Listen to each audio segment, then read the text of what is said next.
ओम का स्मरण। ओ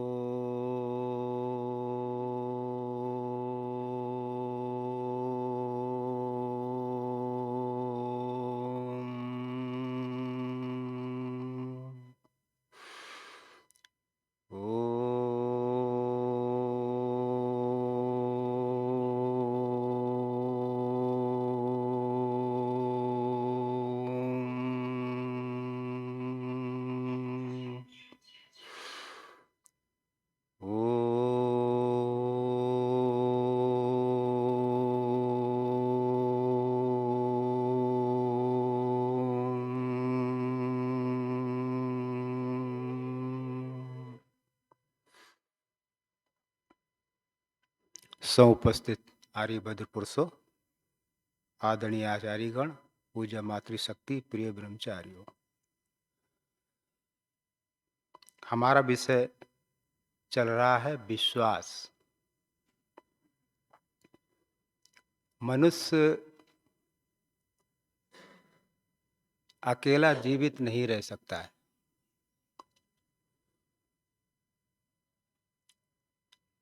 मनुष्य अकेला किसी काम में सफल भी नहीं हो सकता है।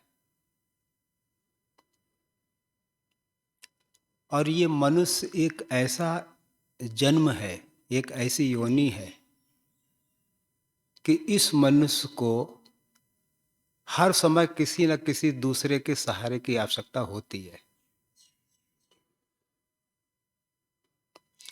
अन्य योनियों में प्राय करके ऐसा नहीं देखा जाता है। जैसे पक्षी, उनके बच्चे हुए, जब तक वो उड़ने में समर्थ नहीं होते तब तक उनकी माँ उनको सहारा देती है, उनको भोजन देती है, उनके लिए भोजन इकट्ठा करती है। और जब वो बच्चे पंख फड़फड़ाने लगते हैं तो वो स्वतंत्र होने की चेष्टा करते हैं।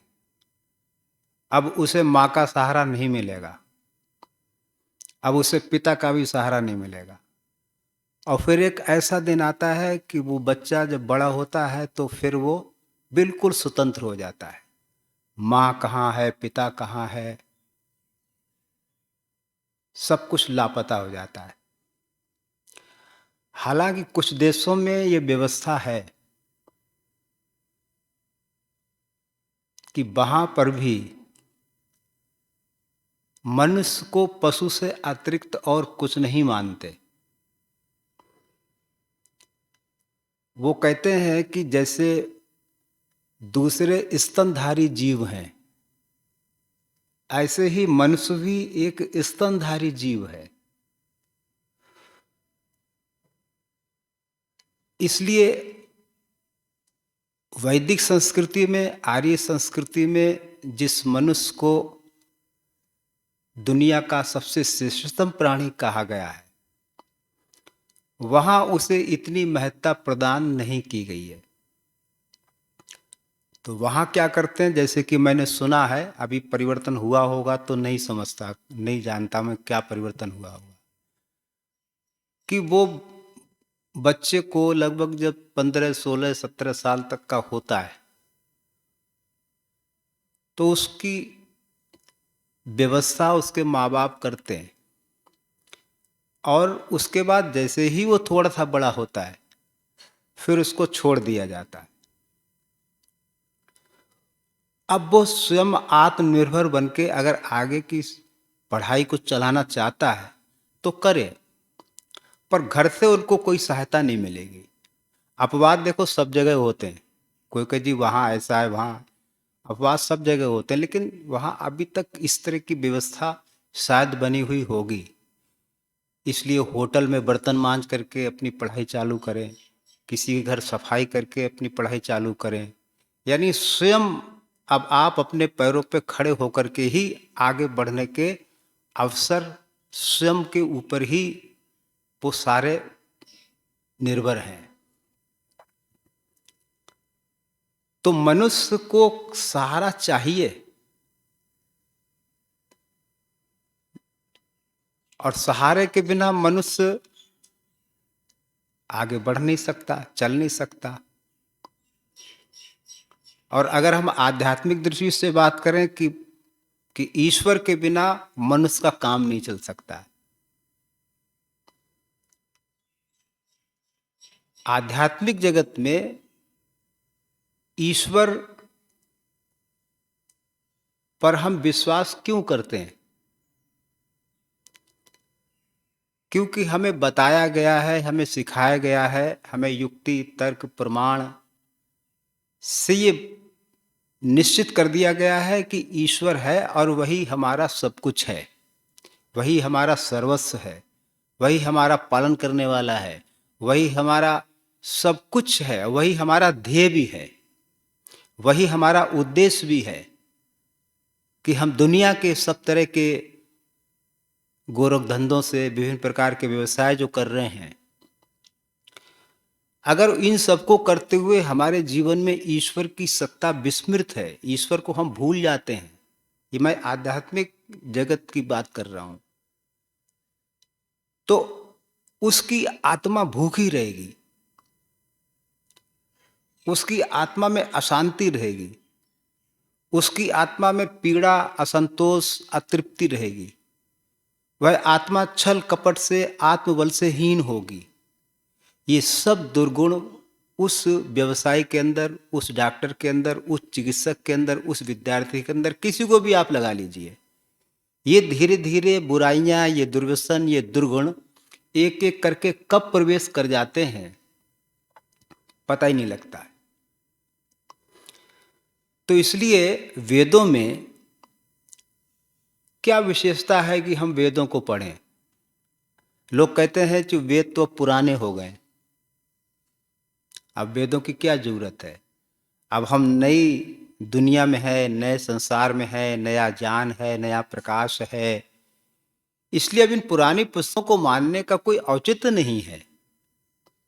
क्यों माने हम वेद को, इनको? लेकिन ऐसा कहने वाले ये भूल जाते हैं कि सत्य कभी पुराना नहीं होता है। जो शाश्वत नियम हैं प्रकृति के, ईश्वर के, उन शाश्वत नियमों में कोई बदलाव नहीं होता है।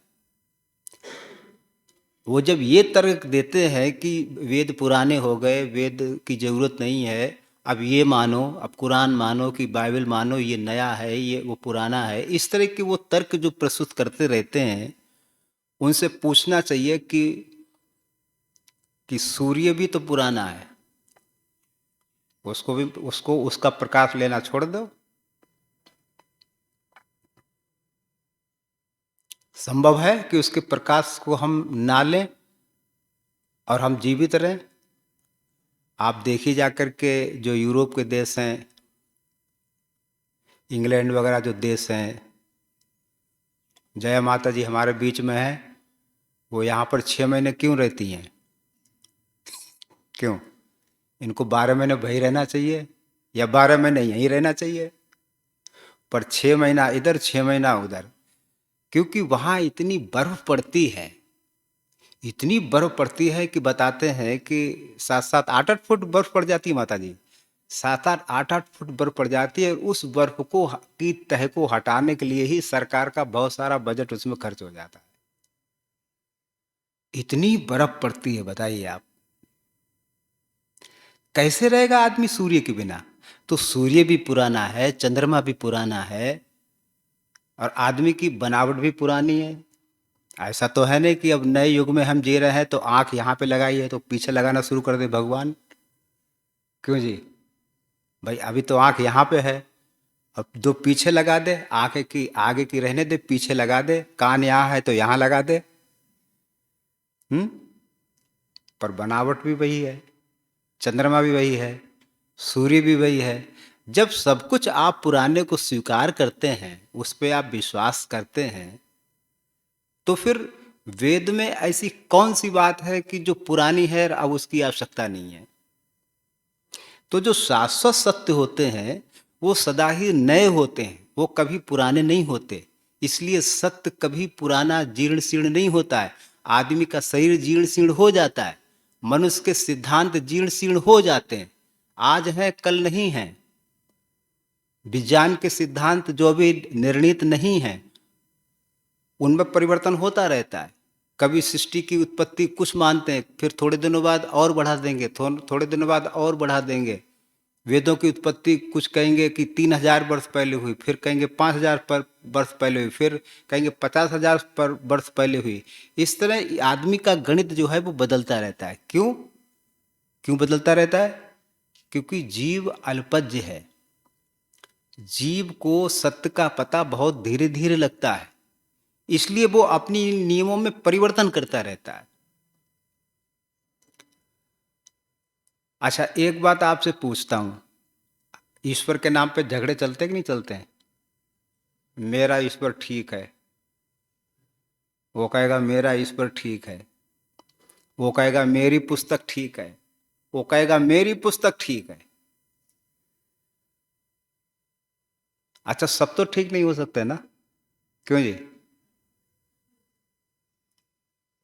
अच्छा, गणित में कभी झगड़ा होता है? जैसे हम कहें कि 35 और 15 50 होते हैं, कोई वहाँ अमेरिका में 35 और 15 60 पढ़ाए जाते हों, इस पर झगड़ा क्यों नहीं होता है कि 3515 60 होते हैं? वो कहे नहीं 3515 50 होते हैं, नहीं 3515 60 होते हैं। इन पर झगड़े क्यों नहीं करते लोग? आश्चर्य की बात है ना। इन पर झगड़े कभी नहीं होते। इसलिए झगड़े नहीं होते कि उसमें कोई संशय ही नहीं है कि 35 और 15 60 होते हैं, 35 और 15 50 होते हैं। संशय 60 में आता है, 50 में नहीं आता है। और 60 35 और 15 60 वाला ये मानता रहे कि नहीं नहीं 35 और 15 50 नहीं होते हैं, 35 और 15 60 ही होते हैं। मानने वाला मानता रहे 35 और 15 60 होते हैं, लेकिन होते कितने? होते 50 ही हैं। तो जैसे गणित में कोई झगड़ा नहीं है, और जो विज्ञान के सिद्धांत जो सिद्ध हो गए हैं, जिनको मतलब सब तरह से कस लिया गया है, उसके बाद भी अब उसमें कोई संशय नहीं हो रहा है, क्योंकि वो सिद्ध है, उसके प्रयोग हुए हैं। इसलिए जो सिद्ध है, जिस पर प्रयोग हो गए हैं, उसमें कोई झगड़ा ही नहीं रहता। लेकिन ईश्वर सिद्ध नहीं है, ईश्वर सिद्ध नहीं है, इसलिए उसमें झगड़े होते रहते हैं। इसलिए लोगों ने फिर क्या कहना शुरू कर दिया, अरे साहब ईश्वर ऐसा है, हम तो विश्वास करते हैं, बस ये आस्था की बात है। क्या कहते हैं? ये आस्था की बात है, ईश्वर है, विश्वास, ईश्वर पे विश्वास करते हैं। अच्छा, उनसे पूछो भाई ईश्वर करता क्या है, तो इस विषय में फिर विभिन्न मत हो जाएंगे। एक कहेगा ये ईश्वर ऐसा करता है, दूसरा कहेगा ऐसा करता है, तीसरा कहेगा ऐसा करता है, दूसरा वो ऐसा करता है। तो हर एक में ईश्वर के गुणकर्म स्वभाव भी अलग अलग आपको मिल जाएंगे। तो इन सब दृष्टियों से विचार करके यही निष्कर्ष निकाला जाता है कि जीवन का आधार सुख है। हर आदमी सुख की ओर दौड़ता है, हर आदमी चाहता है कि मुझे प्रसन्नता, आनंद, स्वास्थ्य मिले। हर आदमी की आंतरिक इच्छा है, परंतु ये मिलेगी कैसे? इसका एक ही उपाय है कि व्यक्ति जिस भी क्षेत्र में है उस क्षेत्र में सत्य को महत्व दे, प्राथमिकता दे। जब तक सत्य की प्राथमिकता नहीं होगी, जीवन में आदमी को सुख मिल ही नहीं सकता है। और यही वेद कहता है। कितनी जगह वेदों में आप पढ़ जाइए, अनृतात् सत्यम उपैमि, कि अनृत से मैं सत्य को प्राप्त हूं। कितनी जगह, अनेक जगह आता है। अग्ने व्रत पते व्रतमचर्यस्यामि, ऐसे मंत्र बहुत सारे आते हैं। ब्रह्मचारियों के जब उपनयन संस्कार वो सब होता तो उसमें कितनी बार दोहराया जाता है कि मैं चंद्रमा को साक्षी करके कहता हूं कि मैं सत्य को बोलूंगा, मैं सूर्य को साक्षी करके कहता हूं, मैं अग्नि को साक्षी करके कहता हूं, मैं उसको साक्षी करके कहता हूं। कितनी बार सत्य का समर्थन किया गया है। तो इसलिए प्रेम, शांति और आनंद और परस्पर प्रेम का आधार जो है वो सत्य ही होगा। चाहे आज हो, चाहे कल हो, चाहे 20 साल बाद हो, आदमी को कहीं ना कहीं इसी मार्ग पे आने के लिए विवश होना पड़ेगा क्योंकि असत्य में सैकड़ों प्रकार के पाप हमारे पीछे, मनुष्य के पीछे लग जाते हैं। स्वामी जी महाराज सत्यार्थ प्रकाश में लिखते हैं, उसका भाव बता रहा हूं, पंक्ति तो मुझे थोड़ी सी कम याद है। वो कहते हैं कि किसी दुर्व्यसन में फंस जाने से मर जाना अच्छा है। किसी दुर्व्यसन में फंस जाने से, दुर्व्यसन आप सब लोग समझते हैं, असत्य बोलना भी तो दुर्व्यसन है कि नहीं है? तो दुर्व्यसन में, किसी भी दुर्व्यसन में फंस जाने से मर जाना अच्छा है। क्योंकि अगर दुर्व्यसन में फंसा हुआ आदमी अधिक जीवित रहेगा, अधिक जिएगा, तो वो अधिक अधिक अधिक अधिक पाप पंख में धंसता जाएगा, पाप की कीचड़ में वो डूबता जाएगा। और अगर वो दुर्व्यसन नहीं फंसा और वो मर भी गया, तब भी वो सुखी रहेगा, उसका भावी जन्म भी अच्छा होगा।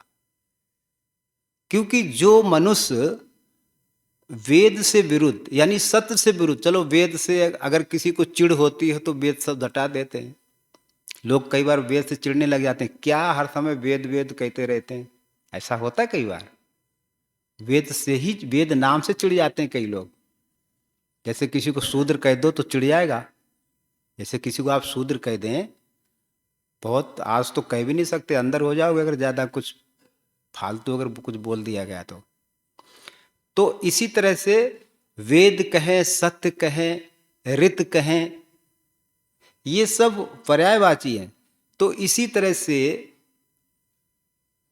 जो वेद कहें या सत्य कहें, इसके आधार पर ही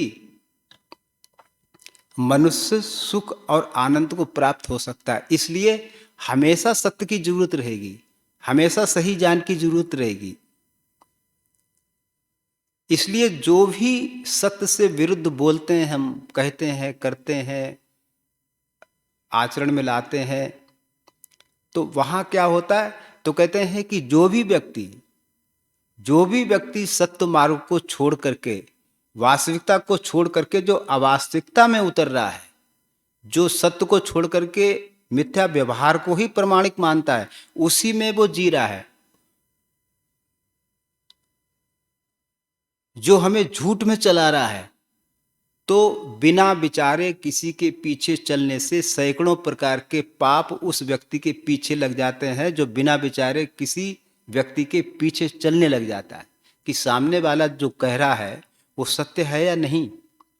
लेकिन उसको असत्य को सत्य का जामा पहना करके, असत्य को सत्य का कपड़ा पहना करके, और अपने पीछे जो चला रहा है, सैकड़ों आदमी को जो चला रहा है, और जो चलने वाले भी सैकड़ों हैं, तो वो सैकड़ों प्रकार के जो व्यक्ति हैं, या जो सैकड़ों व्यक्ति हैं जो किसी झूठे व्यक्ति के पीछे चल रहे हैं, जो सत्य ज्ञान के विरुद्ध व्यक्ति के पीछे चल रहे हैं, उसको तो पाप लगेगा ही लगेगा। जो चला रहे हैं उसको तो पाप लगेगा ही, उसमें छूटेगा नहीं। क्योंकि आज ये सर्वमान्य सिद्धांत हो चुका है, सर्वतंत्र सिद्धांत। ये आज नहीं, वैसे तो कभी का ही माना जा चुका है, लेकिन फिर भी आज किसी की भी पुस्तक में आप पढ़ के देख लीजिए। मैं जैनियों की भी पुस्तक पढ़ लेता हूँ, बौद्धों की भी पढ़ लेता हूँ, उन दूसरों को भी पढ़ लेता हूँ, क्योंकि एक पता लगता है कि भाई इन लोगों का क्या चल रहा है। सब इस सिद्धांत को मान गए हैं कि जैसा बोगे वैसा आज सर्वमान स्थिर हो। भले ही उनकी पुस्तकें कुछ भी कहती रहें कि गंगा में नहा लो, कि तौबा कर लो, कि ये कर लो, कुछ भी कहते रहो आप पुस्तकों के अंदर, लेकिन व्यवहार में ये बात लोगों को समझ में आ गई है कि जैसा बोगे वैसा काटोगे। समझ में आ गई है लोगों को। तो जब ये बात लोगों को समझ में आ गई है, एक बार मैं एक जैनी की पुस्तक पढ़ रहा था, बड़े संत हैं वो, अभी शायद जीवित ही होंगे। वो वैसे तो बहुत अच्छा बोलते हैं भाई, तनाव कैसे हटाएं, क्रोध कैसे हटाएं, और आदमी की यही आजकल कमजोरी, आजकल क्या सदा से ही कमजोरी रही है। आदमी तनाव में जीता है, क्रोध में जीता है, अशांति में जीता है। वो बहुत सारे उपाय बताते रहते हैं कि भाई आप ऐसे करो, वैसे करो, ये करो। फिर एक जगह कहते कहते वो यहाँ पे आ गए, बोले मनुष्य से गलती हो जाती है, गलती होती है, क्योंकि मनुष्य मनुष्य है। अरे यहां तक नहीं, बल्कि ईश्वर से भी गलती हो जाती है। वो कहते कहते मतलब उनको ये ध्यान ही नहीं रहा कि हम बोल क्या रहे हैं, बोले ईश्वर से भी गलती हो जाती है। अब बताइए आप, क्योंकि उनको ईश्वर का स्वरूप स्पष्ट ही नहीं है, ईश्वर है क्या। ईश्वर से भी गलती हो जाती है। ऐसे ही महर्षि दयानंद जी महाराज जब शायद गुरु बिरजानंद जी के पास नहीं पहुंचे थे, तो उस समय भी वो खोजी प्रवृत्ति के व्यक्ति थे। मतलब वहाँ क्या है, वहाँ क्या है, जैसे ही सुनते थे ना कि हाँ अमुक व्यक्ति योग विद्या में पारंगत है, योग विद्या करता है, तो तुरंत उस जिज्ञासा लेकर के जिज्ञासा भाव से जिज्ञासु बनकर पहुंच जाते थे। तो एक जगह कोई इस तरह की कोई पुस्तक पढ़ रहे थे, कहीं उनके जीवन में आता है कि वो ऐसे पढ़ रहे थे, पढ़ते पढ़ते ही आ गया कि ईश्वर को भी भ्रम हो जाता है। कहीं कोई ऐसी पंक्ति आएगी तो उन्होंने क्या किया, पुस्तक फाड़ फूड़ करके अलग फेंक दी। ईश्वर को भ्रम हो जाता है तो फिर वो ईश्वर ही क्या कहाँ रहा। तो इसलिए स्वामी जी ने आर्योद्देश रत्नमाला में जो एक छोटी सी पंक्ति कही है, क्या कहा है, किसी को याद है? हाँ जी, प्रांजल जी, विश्वास की परिभाषा क्या है?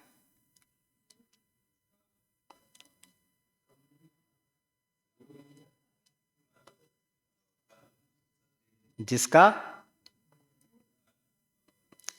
अच्छा कर्म से कौन बता सकता है? हाँ निशान जी बताएंगे।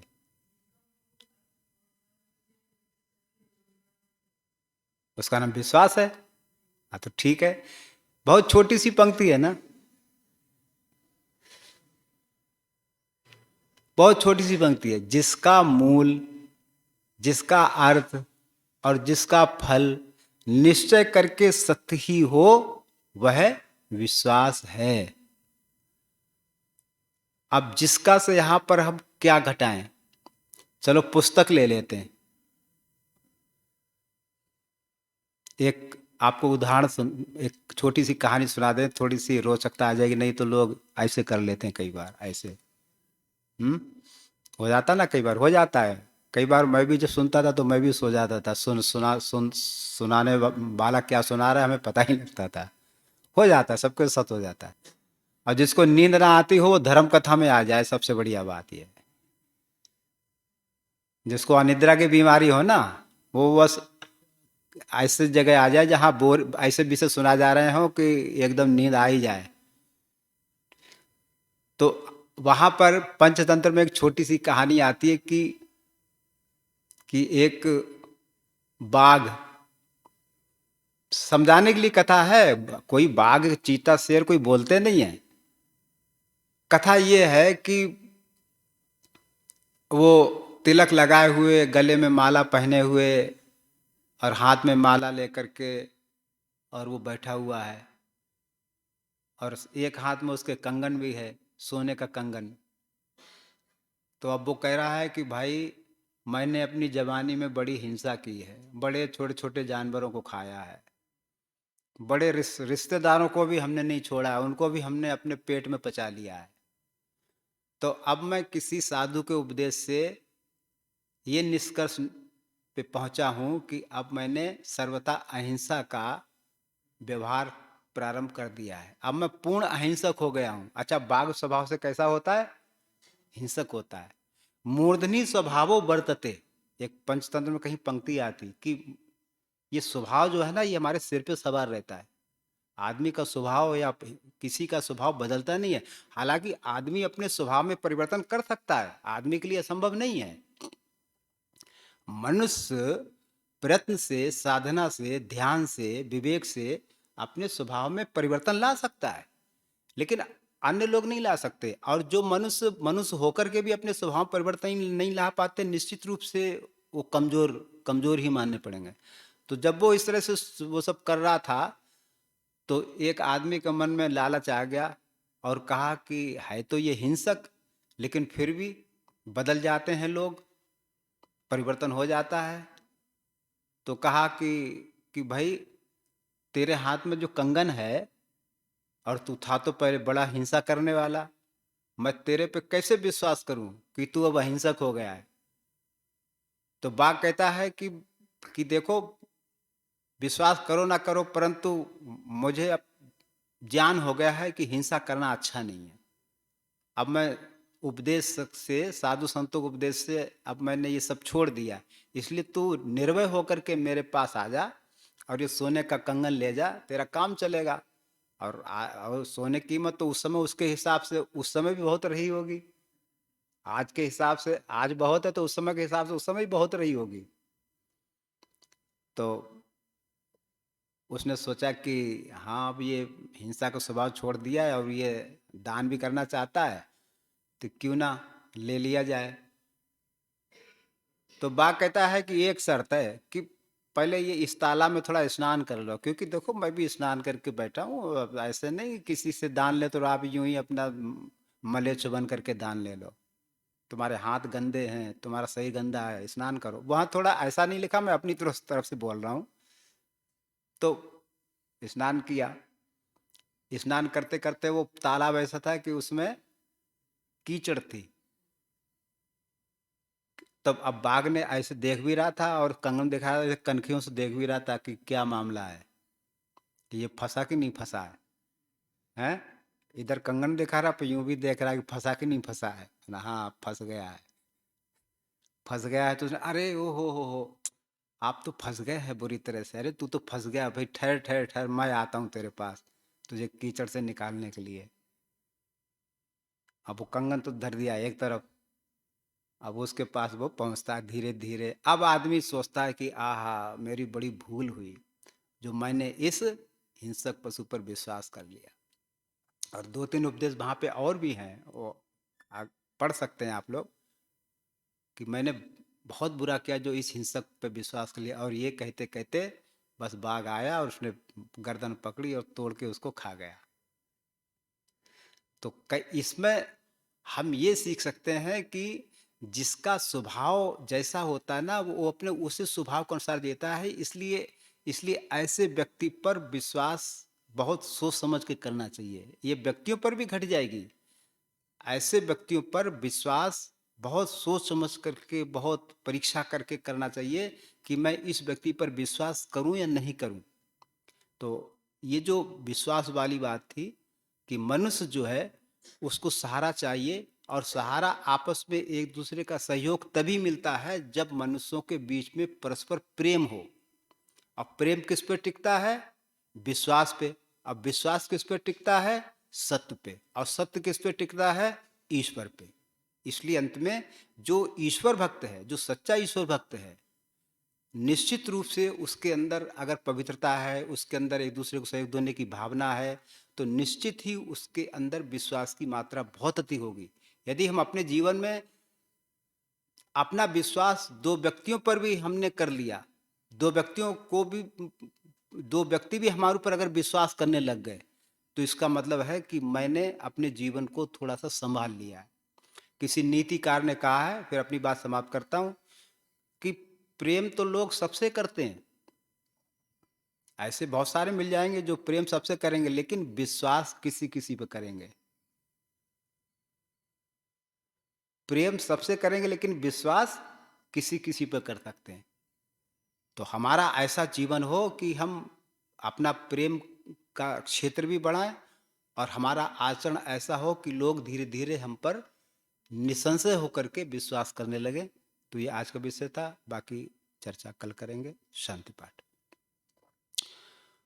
ओम द्यौ शान्तिरन्तरिक्षं शान्ति पृथिवी शान्तिराप शान्तिरोषधया शान्तिः वनस्पतयः शान्तिर्विश्वे देवा शान्तिर्ब्रह्म शान्तिः सर्वं शान्ति शान्तिरेव शान्तिः सामा शान्तिरेधि। ॐ शान्ति शान्ति शान्तिः। सर्वेभ्यो नमः। सबको सादर नमस्ते।